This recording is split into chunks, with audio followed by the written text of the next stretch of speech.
ہر مشکل گھڑی میں ایک دوسرے کا ساتھ دینا چاہیے۔ سومی شہزادی، مجھے یقین تھا کہ اب ہماری مدد کے لیے ضرور آئیں گی۔ گلہری بولی۔ گینڈا اپنے بچوں کو لے کر ایک درخت کے نیچے کھڑا تھا، پانی ان کے کندھوں کو چھو رہا تھا۔ چڑیا اور کوئل اپنے بچوں کے ساتھ درخت پر کانپ رہی تھیں۔ زبیر اپنے ڈر سے سہمے بچوں کو بہلا رہا تھا۔ کوا اپنے گھر کی تباہی پر زار و قطار رو رہا تھا، اس کا بچہ اس طوفانی بارش میں گم ہو گیا تھا۔ سومی نے اسے تسلی دی۔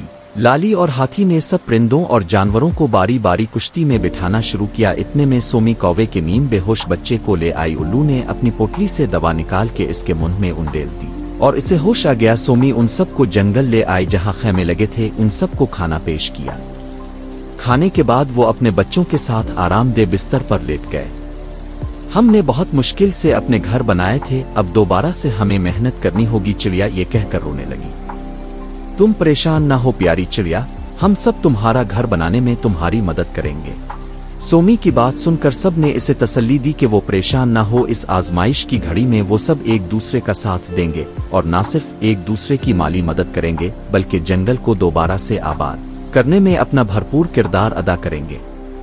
سومی، جنگل کی بحالی کے بعد ہم آئندہ ہونے والی بارشوں اور سیلاب سے بچاؤ کے لیے اہم اقدامات اٹھائیں گے تاکہ ہمیں آنے والے سالوں میں ایسی تباہی کا سامنا نہ کرنا پڑے۔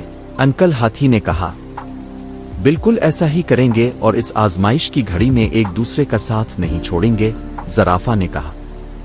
ان سب کے خیالات سن کر سومی خوش ہوئی۔ وہ جان گئی تھی کہ اس کے تمام دوست مشکل وقت میں ایک دوسرے کی مدد کا جذبہ رکھتے ہیں۔